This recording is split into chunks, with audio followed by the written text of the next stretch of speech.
It's Gaz, and welcome back to the Warframe video. So we got This Week in Warframe, where we go over the entire weekly reset. I'd like to let you know that this week in Warframe, we're getting a big new update, the Whispers in the Wall. That's going to be on Wednesday. So, with that being said, there will be some new weeklies starting this week, because the new Whispers in the Wall update has some weekly missions. So, the next weekly reset video might have some new information on it that you might not be aware of. So keep that in mind. I'll be checking it out what's going on Wednesday to see if we have to add anything to this video. But yeah, we're going over everything you can expect as a Warframe player this week and all that kind of stuff. So you're in the right place for a weekly reset rundown. Let's get started with the first thing that Teshin's got. He had a shotgun ribbon last week, and what's he got this week? He's got an Umbra Forma. Cool. Maybe he put that on the new frame Corvex. It's 150 steel essence for an Umbra Forma blueprint, and this is once every 8 weeks. So it's the Umbra Forma week from Teshin. That's cool. And of course, it's got all the other stuff he usually has here. But yeah, Whispers in the Wall will be here on Wednesday, and there is going to be a new type of weekly mission called a Netracell. I believe they'll be weekly. And they're going to be like a variation of the Auric Derelict Vault missions, where you go in there with 4 dragon keys. They give you a debuff. You have to use that debuff to open the door to get the special loot. But I'm having an entire overview video on some news roundups for Warframe tomorrow. So we'll be covering Pablo's Twitter. We'll be covering Rebecca's new interview. We'll be going over some other stuff too. So if you want all the little details, every little detail ever, that's going to be the video tomorrow. Going over some stuff that was over the course of the weekend that we didn't actually have a chance for the prep video for. So for example, there's a new mod that Pablo leaked on his Twitter. There's some details from Rebecca's interview about bile and stuff like that, bile resource. So yeah, moving on to the next weekly thing here. We have, you're probably not going to be wanting to farm Pathos Clamps this week, but we got Archides Wares. Now as far as the options here, some of this stuff does rotate daily, some of this is weekly as well, as you can see. So we have Auric and Catalyst Blueprint for the next week. That's 20 Pathos Clamps. We have Secondary Arcane Adapter for 25 Pathos Clamps. Melee Ribbon Mod for 15, Pistol Ribbon Mod for 15, and 5k Kuvo for 10.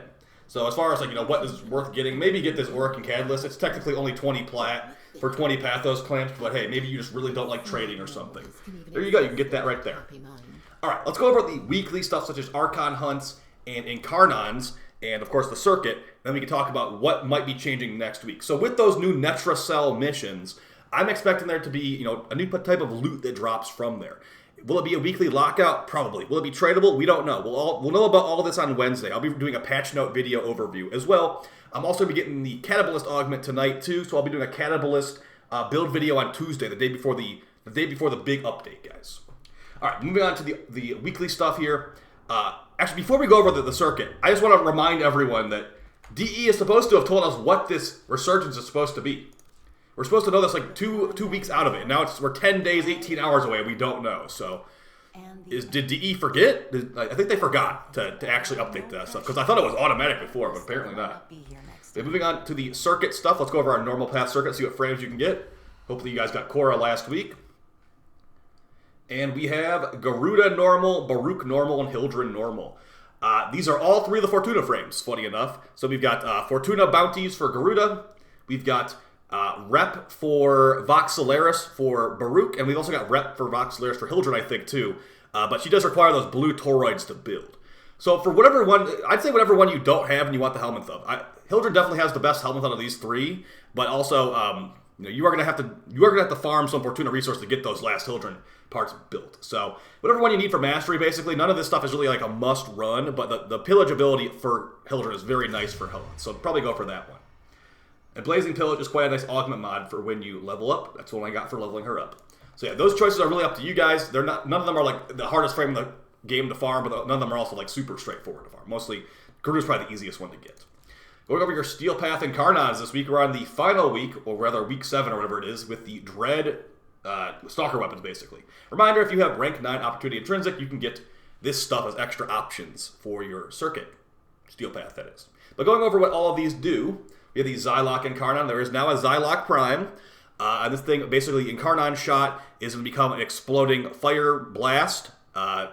Basically AoE fire shot. It does not really do phenomenal damage. It also doesn't really scale properly with multi-shot. No matter how much multi-shot you have, the explosion of the Incarnon mode on this is only 1 damage number on the explosion, unfortunately. That being said, if you just use this kind of like a Fel Arc, just use the primary shot and don't use the Incarnon mode, it's a pretty nice little slash pistol. So if you have the Zylok Prime and you want to try this out, be my guest. I usually use the big crit upgrades on here, and the Zylok Normal has a lot higher Riven disposition stats too. And we won't be getting another Riven Dispo pass until January of 2024. So yeah, Zylok Normal is probably better for the time being if you're using a Riven and the Incarnon. But yeah, if you want to get that, be my guest. Probably one of the weaker options this week in my eyes. Siberian Incarnon, another, it's not exactly the most meta. It's a gigantic piece of ice on a stick. It has very good damage per hit, though. Now, as far as this having a special attack for an Incarnon, it says it has one. It does. It says it has create a cold blast radius with heavy slams.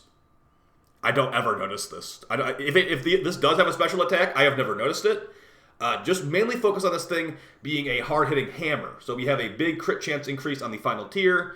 We've got, range increase, heavy attack wind-up speed, increased combo chance on enemies affected by cold. So as far as like a powerful hammer, if you like to use Frost, I usually use this on Frost, so that's pretty nice just for thematic reasons. But yeah, it's pretty much just a generic melee weapon at the end of the day. If it has a special attack, I hardly ever notice it. The Dread Incarnon, a lot of you guys probably already have the Dread weapon in your inventory, so that's a good reason to get this. But I usually refer to this, the Paris Prime, as a better version of this. The Incarnon mode makes the arrows similar to the Nanaruk's arrows, like railgun arrows, knock out like an entire line of enemies in one shot, and they'll pierce through all of them. It also gets built-in heat damage too. And yeah, this thing has lots and lots of crit once you max it out. But I don't really use it that much. Like I said, I think the Paris is better, has a lot more status chance to make that heat proc go further. But this can hit pretty hard. It's just extremely similar to the Paris. So if you have the Paris Incarnon, you pretty much have this already too. For the Despair Incarnon, this is one that people I think don't fully understand properly what it does. The Incarnon mode on this makes these little darts explode. It's a delayed explosion, like they embed in the enemy and they explode. I think like the Zocti kind of. And the reason I actually like this thing a lot is because these explosions are innately silent. So if you are using a frame that is invisible, the sound level of these exploding daggers will not alert any enemies. So on Octavia, for example, if you didn't know this in this game, if you have a non-silenced weapon and you are invisible, the enemies will still shoot in the direction they heard your weapons coming from, sometimes. So for a weapon like this, it's innately silent, even with AoE, it means their enemies will not have any idea where you are, even if you're just spamming exploding shots everywhere. So in Ivara, for example, no need to put on a silencer mod on this because it's innately silent. So, besides that, it does pretty good damage to acolytes and random enemies. The problem is, though, the Despair is a very rare weapon. The drop rate of the Dread from the Stalker is pretty high. The drop rate for the Dread and the Hate is like 2%. So, if you have this, might as well get it maxed out. There is a evolution on here. When you have the Dread, the Hate, and the Despair equipped, you get a special bonus, but it's not really a huge bonus, to be honest. So, get that one if you want to. And the Hate Incarnon, probably the best Incarnon this week. The Incarnon mode for this makes it like a mini Exalted Blade, kind of. It throws out energy projectiles that will do heat damage innately. But like I said, this thing is a lot more rare than the Dread. So if you have this thing, go ahead and get this. You'll like it a lot. But the Incarnon mode, once you go to Incarnon form, it will fire off range attacks on light attack, on the ground light attacks. So pretty good there. The upgrades are pretty powerful too.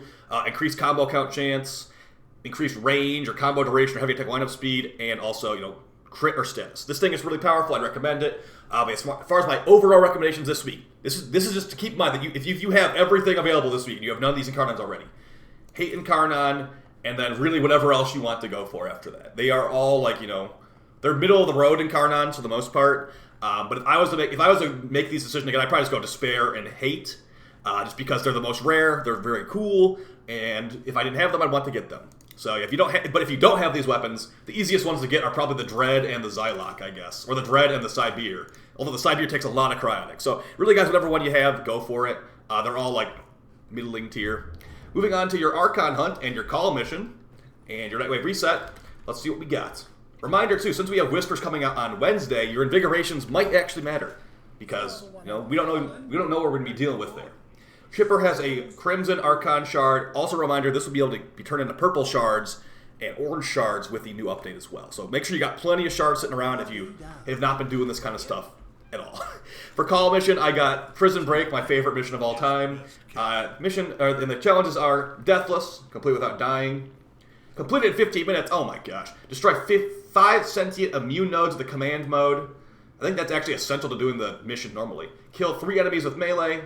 Defeat Vankra Tal. complete the mission in 15 minutes, under 15 minutes, and take out 10 enemies of the dropship. These are terrible challenges. The mini boss, the 15 minutes, and oh my gosh. This mission takes about 12 minutes to beat normally, so they want me to do the mini boss as well, and to do that in 15 minutes. I'm probably not going to do the Bank Ratal challenge, to be honest. That's your call mission. Now, as far as the Archon hunt, let's see what we got. Okay, we got the Amber Archon shards. So these are going to give you things such as casting speed, etc., etc. These will be able to combine into green Archon Tau shards, giving you things like Toxin, damage increase, corrosive damage, or corrosive stack multiplier increase. We'll see what actually ends up coming out on Wednesday. But your mission types are Spy, Survival, and the Final Boss Showdown. And reminder, this Snake Archon deals Toxin procs to you through your health, or through your shields, so make sure you're on a pretty tanky frame or just stay out of the way of the damage. Alright, moving on to the Nightwave. Reminder, that whole, the mini Nightwave reset thing that happens about 20 minutes before the weekly reset is happening still, and it only gave me rep for them once this time. But going over all your challenges, reminder, we have these new permanent weeklies. These are the ones that reset. So every week these will be here. Kill 30 Eximus, complete any 15 missions, and kill 500 enemies. For your other weeklies, we have Venus Bounty Hunter, complete 3 different bounties on the Orvalis. Profit Taker should count for at least one of those. Zeramon Bounty Hunter, complete 4 different bounties in the Zeramon.